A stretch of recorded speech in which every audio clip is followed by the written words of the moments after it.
Jalaluddin রুমির নাম শুনেছেন? Jalaluddin Rumi, Masnavi. এই জালালউদ্দিন রুমি প্রথম যুগে মানে মসনবী লেখার আগে উনি ছিলেন বড় রোব দবদবাওয়ালা আলেম। মানুষ ভয়ে কথা বলতো না, মজলিসের মধ্যে কেউ ভয়ে প্রশ্ন করতো না। হুজুরের রোব দবদবা, কিতাবের মধ্যে এত মুহাক্কিক মুদাল্লাল এবং এত উপরের পর্যায়ের আলেম ছিলেন। মজলিসের মধ্যে দর্শ দিলে মানুষ শু করে নীরব, মানুষ কোনো কথা নাই। এত অহংকারী টাইপের না আমরাও এরকম না? হ্যাঁ, আছে কোন মায়ের ছেলে আমার সাথে বসে ডিবেট করবো, বলি না? হ্যাঁ, আমার চেয়ে কেউ বেশি, হারে বেটা তুলে 10 বছর পড়াইতে পারবো। হ্যাঁ, 5টা প্রশ্ন করলে উত্তর দিতে পারবি। ওরে বাপরে বাপ, মহাসমুদ্র নিয়ে বসে আছে। হ্যাঁ, এগুলা কেন হয় জানে? এলম আকল যখন কম থাকে তখন এই নফস গোতাগুতি করে, বল না বেটা তুই জানোস, বল না বেটা তুই জানোস, এই উপরে উঠে যায়। নফস বড় আজীব জিনিস। সারাদিন কাজ করবেন, অহংকার শয়তান ওয়াসওয়াসা ডালবে, অহংকারের জন্য অহংকার করে বরবাদ করে দিচ্ছেন সবকিছু।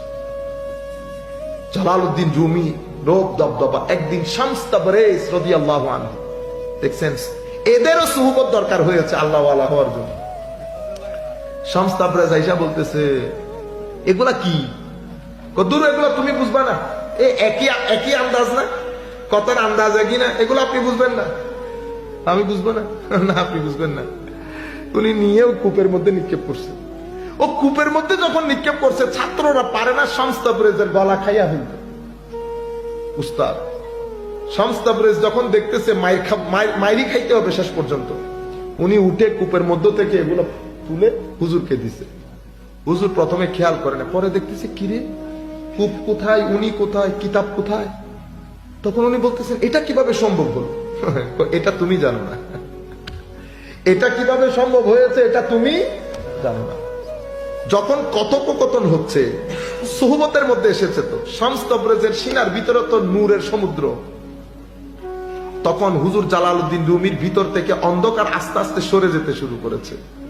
যেই সরে যেতে শুরু করেছে, বাচ্চা আছে না, বাচ্চা, আমার ছেলে এই 15 মাসে এটা খাবে না, এটা খাবে না, এটা খাবে না, তো চকলেট নিয়ে আসছে, চকলেট দিচ্ছি, খায় না।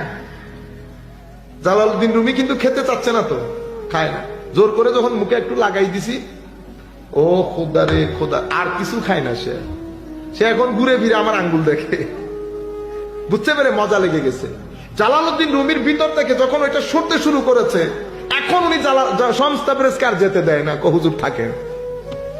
এখন উনি ওইটাই খেতে চান। কই গেছে দরজ, কই গেছে ছাত্র? না, এখন ওই চকলেটের পিছনে পিছনে, চকলেটের পিছনে 6 মাস থাকছে। থাকার পরে সিনাবর্তী যখন নূর, জালালউদ্দিন রুমি বলতেছে, হায় হায়, মৌলবী হারগিজ না শুদ মৌলায়ে রুম, তা গুলামে শামস তাবরেজ না শুদ। মৌলবী কখনো মৌলায়ে রুম হতে পারতো না। মৌলায়ে রুম মানে রুমের সম্রাট হতে পারতো না যদি শামস তাবরেজের গোলামিয়ত এখতিয়ার না করত। আপনারা বুঝতে পেরেছেন? এই জন্য সুহবত জালালউদ্দিন রুমি ছিলেন, কিন্তু রুহের জিন্দেগি ছিল না। আসলো কোত্থেকে? সুহবত থেকে। হযরত আবু বকর সিদ্দিক বলেন, ফারুকে আজম বলেন, ফারুকে আজম বলেন, ইসলামের পূর্বে যুগে ইসলামের বড় শত্রু না, এক সুহবত রুহের জিন্দেগি দেওয়ার বার ফারুকে আজম হয়ে গেছে। সুহবত আজিম জিনিস।